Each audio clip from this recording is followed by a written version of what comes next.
Sahabat Kompas.com, pemerintah telah mencabut kebijakan larangan ekspor batu bara per Senin 10 Januari 2022. Dengan demikian, mulai Rabu 12 Januari 2022, kegiatan ekspor batu bara sudah mulai bisa dilakukan secara bertahap. Keputusan pemerintah itu menimbulkan pertanyaan bagi banyak pihak. Karena kebijakan larangan ekspor batu bara diambil lantaran adanya kekurangan pasokan batu bara untuk pembangkit yang memasok listrik ke PLN. Hal tersebut mengancam ketersediaan listrik bagi 10 juta pelanggan PLN di wilayah Jawa, Madura, Bali atau Jamali, dan non-Jamali. Sebelumnya, pada 1 Januari 2022, Direktur Jenderal Minerba Kementerian ESDM Ridwan Djamaluddin menjelaskan, jika larangan ekspor batu bara tidak dilakukan, hampir 20 PLTU dengan daya 10.850 MW akan padam. Hal ini berpotensi mengganggu kestabilan perekonomian nasional.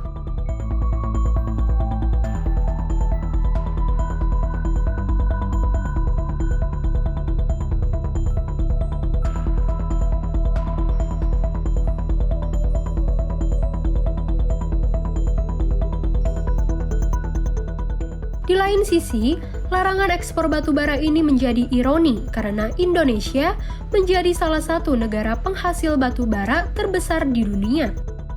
Larangan ekspor itu pun seharusnya berlaku selama sebulan, mulai dari 1 hingga 31 Januari 2022. Namun, kebijakan larangan ekspor dicabut tak sampai 2 minggu setelah diberlakukan. Larangan ini juga dicabut setelah negara-negara importir batu bara Indonesia, yakni Jepang, Korea Selatan, dan Filipina memprotes kebijakan tersebut. Ridwan pun berpendapat saat pasokan batu bara untuk pembangkit sudah terpenuhi, maka akan kembali normal dan bisa melakukan ekspor.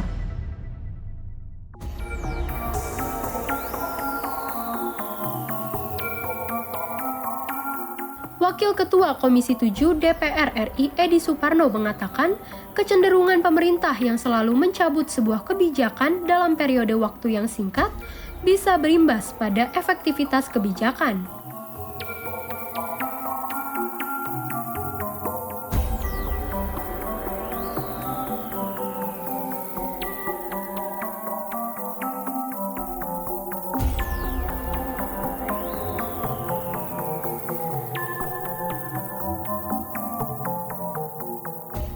Ia pun menilai pemerintah kurang tegas dalam menyikapi kebijakan pemenuhan suplai batu bara dalam negeri atau DMO.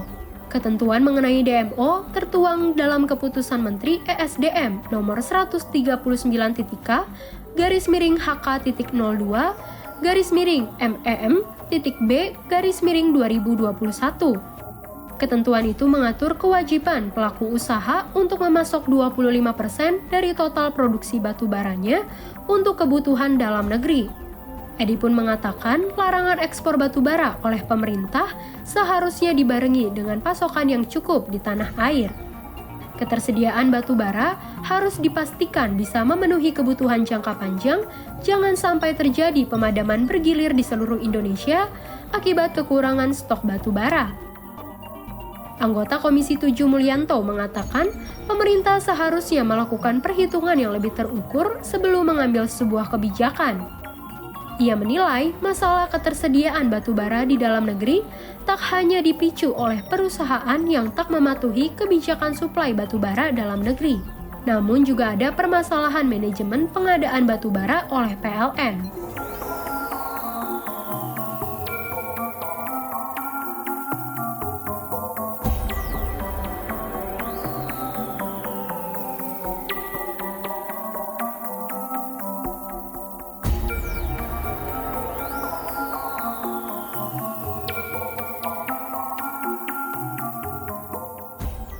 Deputi Bidang Investasi dan Pertambangan, Kemenko Bidang Kemaritiman dan Investasi Septian Haryo Seto membantah tuduhan mengenai pembukaan keran ekspor batu bara diambil lantaran desakan dari negara luar. Ia mengatakan, langkah pencabutan larangan ekspor diambil akibat krisis batu bara yang dialami PLN sudah terkendali.